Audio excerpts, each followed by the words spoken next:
Stimulants and Empathogens. Loved this film. This was delightful.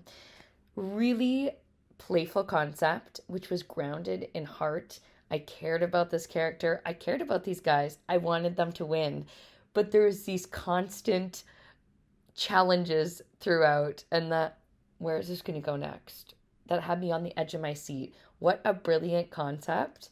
Super well executed throughout with the humor, with the raising the stakes, with the pacing, that tension and release. And at the heart of it is a love story, a queer love story, which we love to see and we need to see more of.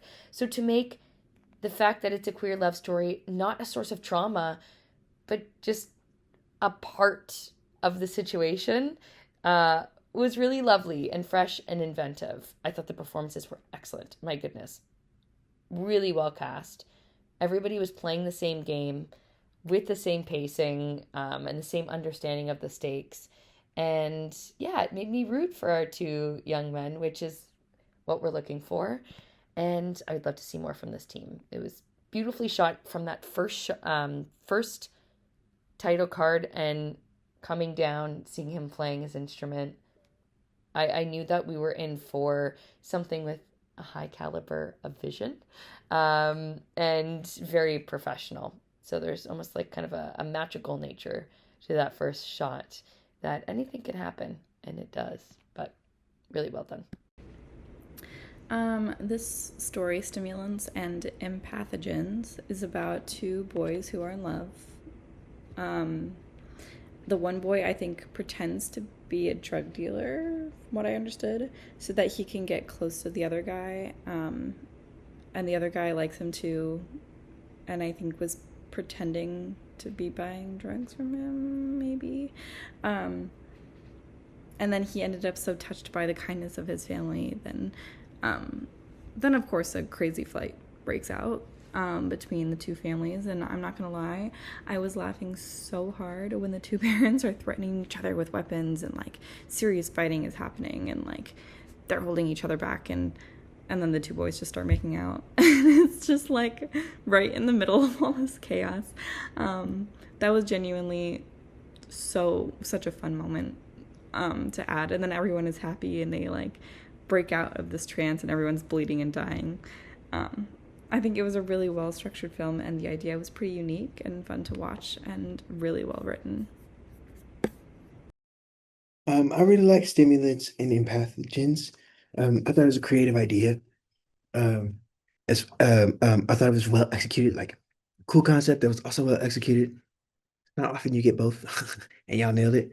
I thought the acting was great. I thought the cinematography was also great. It felt like a movie. It felt like something I would watch like on Netflix or like in the theater that could like win an award. Like not even just a regular movie, but like a good, well shot movie, like Roger Deakins or something. So all the actors did great. Um, really had me feeling for the characters. Overall, really well done. Great job. Stimulants and Pathogens is a coming of age story. It is a story about coming out and that process of also confessing your feelings for someone. Here we have an interesting dynamic where someone that has been crushing just so happens to be a dealer. So a way to get them to come over and converse and have that one-on-one time. He's been buying some drugs off the street.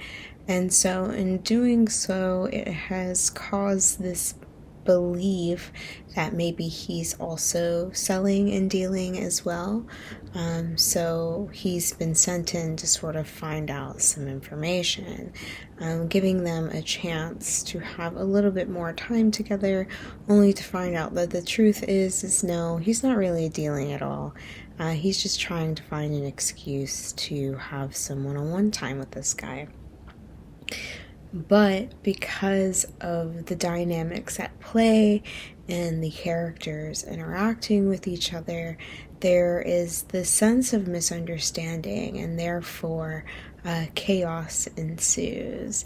And it all boils down because these two people are having this journey of finding truth with themselves in addition to each other and to friends and family, coworkers, having this sense of having this notion of sharing your truth can be an adrenaline rush all in itself, not really knowing how the response is going to be. So we're sort of just getting amped up to see where their love story goes. And it's kind of